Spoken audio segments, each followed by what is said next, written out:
There exists a granth called Virag Shatak written by Bharthri Yogi ji. Bharthri Hari ji was a king at one point who let go of all his kingdom and his riches because he was betrayed by his wife, and he went into sannyas and he started to practice yoga.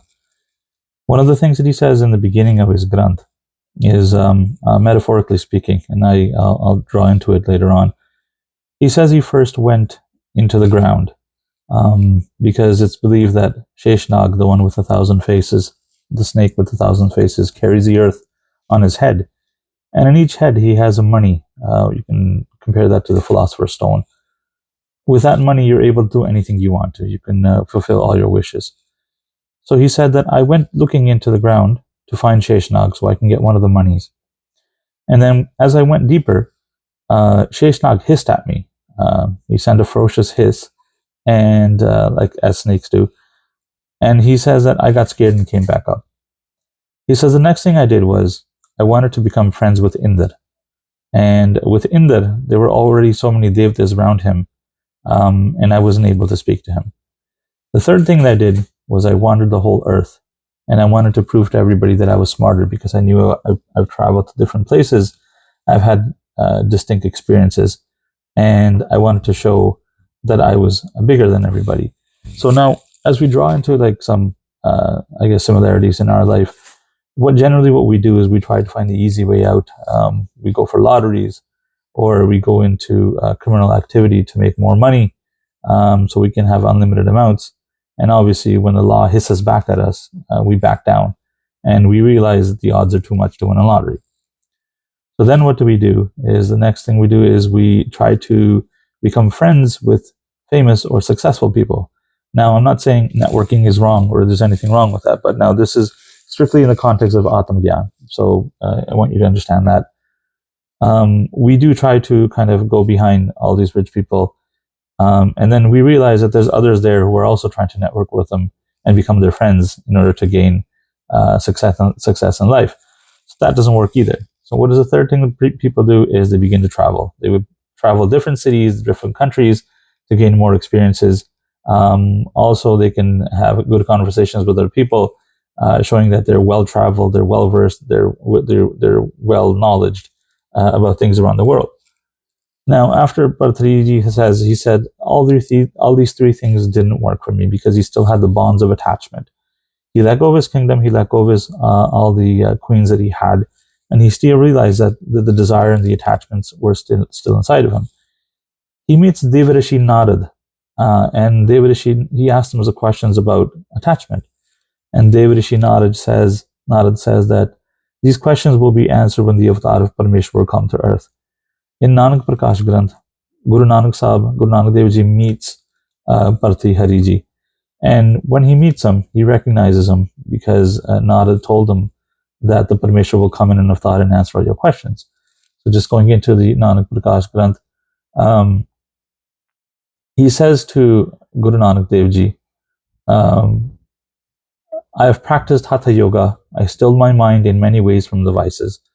I wanted to make my mind pure to achieve the highest status and destroy the pain of being born and dying again. Till the mind remains dirty, the bonds cannot be broken. Now, this is going into the mal aspect of the Vedanta concept. The attachment cannot be broken. Bhakti makes the mind pure. You say, how is that done? Please tell me, without yoga, this is impossible. How can my mind be still without Hatha Yoga? This is my doubt. Guru Nanak Dev Ji answers Bharthri Yogi in the form of a Shabad in Ragasa. He says, let the word of the Guru's Shabad be the earrings in your mind. So basically what you're looking at is the guidance of the Guru. Wear the patched coat of tolerance and forgiveness. So tolerance and forgiveness, what does that do? That destroys the ego. When somebody's trying to wrong you, to forgive them, because what they've actually essentially hurt is just your ego, and that way you can control the ego. Whatever the Lord does, look upon that as good. Thus you shall obtain the treasure of Sahaj Yoga. Now, what's Sahaj Yoga? When we're faced with certain things in our life, whether it be good or bad, Guru Sahib says, understand that as is just basically karmic expenditure. They're just good and bad deeds playing out. Therefore, nothing is actually being wronged with you. It's just what you did came back at your face in another life that you have done it. So whatever the Lord does, or whatever you feel that destiny is doing to you, just accept that. Once you become accepting of that, you will begin to rise above. And then Guru Sahib says in the next line, Baba, the soul which is united in union as a yogi. Now, yog means union itself, jog, to unite, to come together. When a yogi is united in this state of understanding that whatever is happening is just karma, and then one is to rise above it, that person remains united in the Supreme Essence forever, for eternity. One who has obtained the Amrit Nam, the name of the Immaculate Lord. Now, this is the most important part of Prema Bhakti, is to do the Simran of the name. Why? Because the name of the Lord is essentially talking about the infiniteness.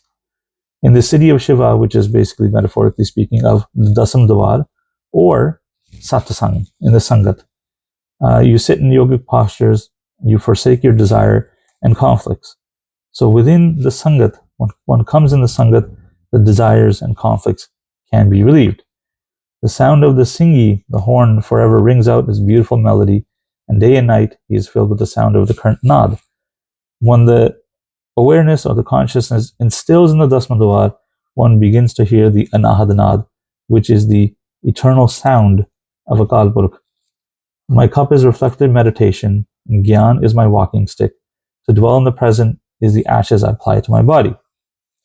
Now the Gyan, what is the Gyan? The Gyan is that we are essentially the Atma, and in every other being is also the Atma, the same Atma which is Paramatma. There is no other. There's no other form that is alive or awareness that exists other than the infinite awareness of the Atma. That is the Gyan, that you understand that this world and this body is going to be destroyed one day or ceases to exist. The only thing that will remain is the Atma. Therefore, stop running after something that is going to cease to exist one day. And Guru Sahib says, that is my walking stick. The praise of Hari is my tradition, and to live by the word of the Guru, detached from the world, one is to be detached from the world while living in the home. So in Bharthri Hariji's case, where he left the world, now I'm not saying that Guru Sahib condemns that, but Guru Sahib, Dasme Pasha, Guru Gobind Singh Ji Maharaj, talks about a Shabad Reman Aso Kar Sannyasa, Ban Se Sadan Sabah Kar Samjho Man Hi Mahe Udasa. He says to live in your home and consider that as your forest, which basically means don't be affected by too much joy, don't be affected by too much sorrow. If you face a happy time, don't be attached to that. If you face a sad time, understand that it's just the will of the way the world works. And Guru Sahib comes to the conclusion, he says, my samya, my support stick, is to see the Lord's light in all. Although their forms and colors are so numerous, to seeing the light, seeing Kalpurk in everything, understand that there's only one Kalpurk that exists in every being. Says Nanak, listen, O Bharthri Yogi, love only the Supreme Lord, focus your attention in the one.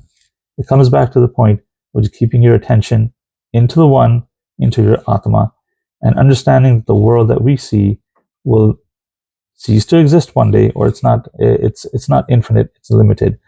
Therefore, break your bonds in the way of understanding that it's not the world that gives you the pleasure, but it's the Atma reflecting off of your mind that gives you the pleasure.